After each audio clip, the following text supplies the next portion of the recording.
landing punches, like just the whole stat, Crawford is leading. And so I do think that it's a tough fight, but I would lean more towards Crawford simply of his, skill set. If it happens, Bud Crawford, oh, absolutely. We'll be there, Stephen A. We'll see Bud Crawford and Canelo. And I want to see that fight. But I would rather see him fight Benavidez. I agree with you. That power ain't going to be able to sustain throughout the fight. Watch. Shannon Sharpe didn't mince words when cautioning Canelo Alvarez about the risks of taking on Terence Crawford. Speaking live, he reminded viewers that even though Crawford usually fights at 147 pounds, he often trains with larger opponents and holds his own. Sharpe emphasized that Crawford moving up in weight only adds to the danger. His warning to Canelo was straightforward: take Crawford lightly, and you may pay a serious price. Great fighters, they're not going to give me my due because I'm going to have 3 or 4 losses. And that's what's happening. Guys won't fight anybody that the fans want to see, or a fighter that's deserving. You're absolutely right. David Benavidez deserved the fight Canelo, but Canelo doesn't want to fight him because he knows there's a greater chance of him losing versus Benavidez versus Bigger Charlo. And so that's what. Now, am I gonna go see the if it happens, Bud Crawford? Oh, absolutely. We'll be there, Stephen A. We'll see Bud Crawford and Canelo, and I want to see that fight. But I would rather see him fight Benavidez. I agree with you. Daniel Jacobs takes a thoughtful approach when analyzing the matchup. He recognizes Canelo's strength and vast experience, but stresses that Terence Crawford brings a unique and versatile skill set that makes him dangerous. Jacobs points out that Crawford can seamlessly switch tactics mid-fight, throwing opponents off balance and neutralizing their advantages, combined with his sharp reflexes and high ring IQ. This adaptability poses a serious threat to Canelo. While Alvarez has endured big punchers like Gennady Golovkin, Jacobs argues that Crawford's speed, accuracy, and strategy present a completely different challenge. For this reason, Jacobs gives Crawford the edge, believing his technical superiority could be decisive.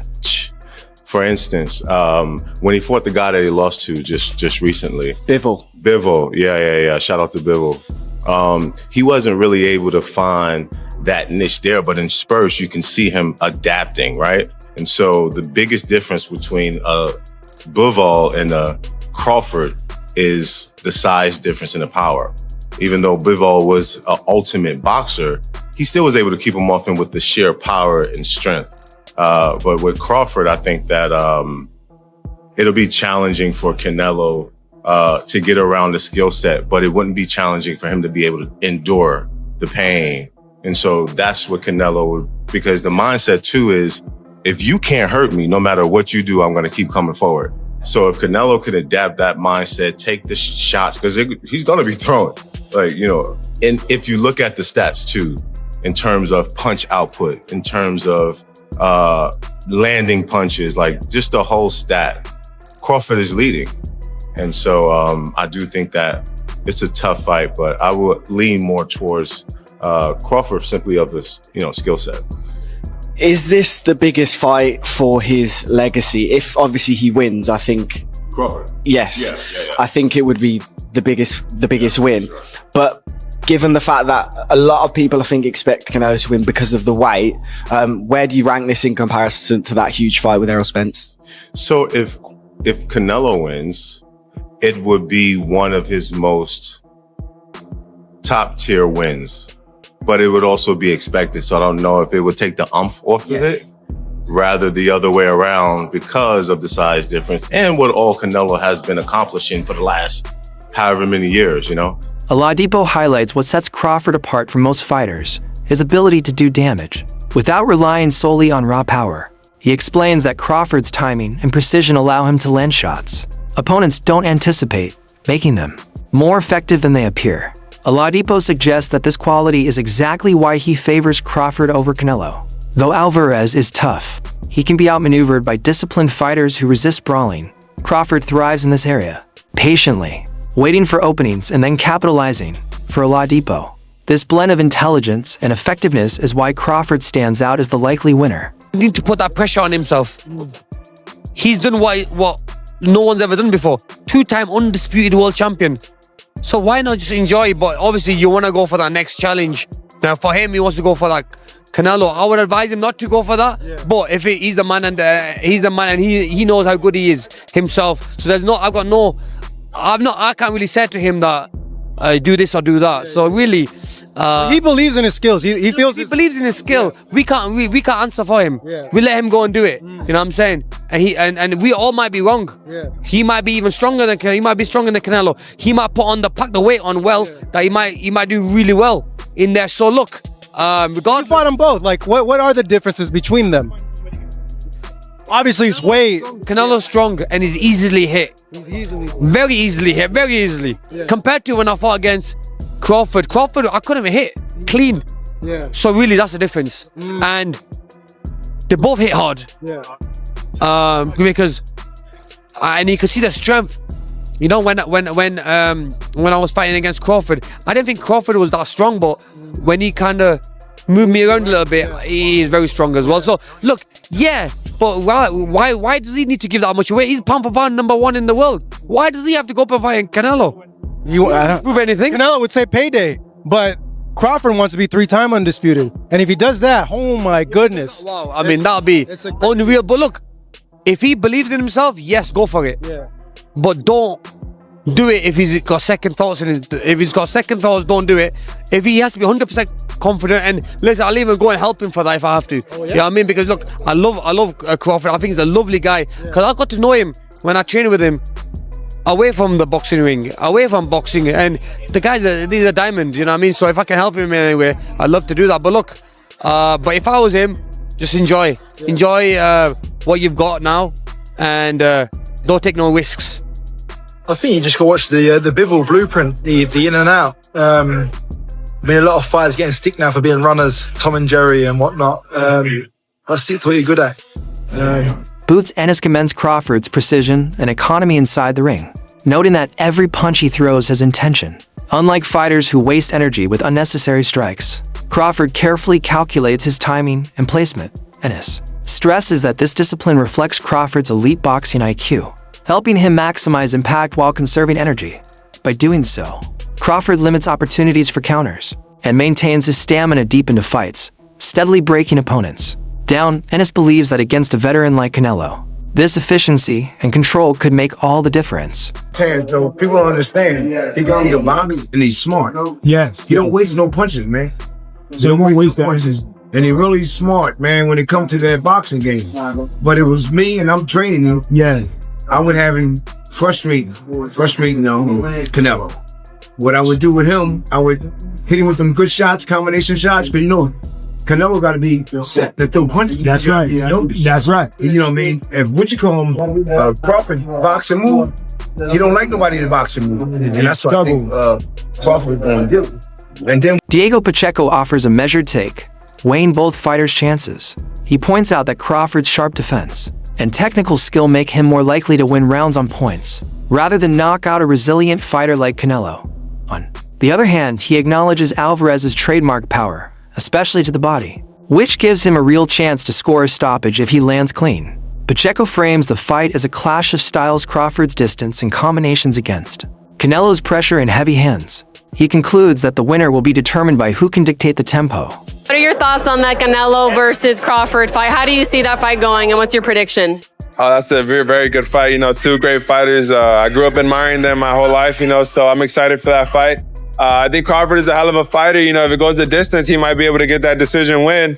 But I think if there's a knockout, then it might be Canelo who's getting the knockout win. But I'm ready to watch the fight. I'm going to be a big fan that night, and just be rooting for both guys. They're both great fighters. Ade Oladipo reflects on the evolution of Canelo's career, noting that while he remains world-class, he is no longer the unstoppable version fans saw in past years. He recalls the 2018 rematch with Gennady Golovkin as Canelo at his absolute peak, sharp, strong, and supremely confident.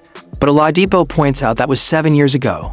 And since then, Alvarez's performances, though solid, have shown signs of slowing. He suggests sparring younger fighters like Jaron Boots Ennis may be an attempt to sharpen skills that naturally decline with age. This raises doubts about whether Canelo's current form can withstand Crawford, who is performing at his peak. But he fought a very, very good Canelo. I don't think that Crawford is fighting the best Canelo anymore. Again, the Canelo I'm talking about, second Golovkin fight, I thought was fucking incredible. That was, when was that? Jeez, that feels like a long time ago. Second Golovkin fight was 2018. So I'm saying peak Canelo, although still very, very good people, peak Canelo for me was 6 years ago. It's a long time, or 5.5 years. That's a long time. In fact, exactly 15th of September. So it'll be to the day 5 years. Have I got them? What was I talking about? Sorry, almost 7 years ago. Jeez, that's a long time ago. Where some might say peak Crawford was Errol. So, shit, I didn't realize how long ago that was. And he's clearly not that same guy anymore. It clearly isn't. He's no longer fighting elite fighters. I mean, unless you're going to say William Skull was elite, Edgar Berlanga, no, Munguia, no, Jamel, no, John Ryder, no, a third Golovkin fight, no. So he's no longer fighting the best, but he still is very good, and he's still a top 168 pounder. And I think this is why people are saying it is a 50-50 fight now, because we can see the deterioration in Canelo. Like, say what you want about William Skull, Canelo looked poor in that fight as well. Everyone's like, oh, William Skull ran. Well, Canelo didn't cut off the exits. Canelo wasn't great himself. Canelo's punch output was horrendous. So we can clearly see the deterioration. That said, he is the naturally bigger guy. I just mentioned the fact that Crawford's put on size, but the naturally bigger guy in this weight class is Canelo. That has to count for something. Regis Prograis dismisses the idea that Crawford's power will trouble Canelo. He argues that Alvarez has already absorbed shots from naturally bigger and harder-hitting opponents without showing real vulnerability. Prograis underscores Canelo's legendary durability and one of the strongest chins in the sport. Still, he doesn't rule Crawford out completely, admitting that his ring IQ, movement, and ability to adjust could allow him to outbox Alvarez. However, he stresses that Crawford's power alone won't be enough. He'll need skill and strategy to overcome such a physically tough opponent. You know, I think that Crawford has the ability to outbox Canelo. You gotta look at it. And then Canelo's older.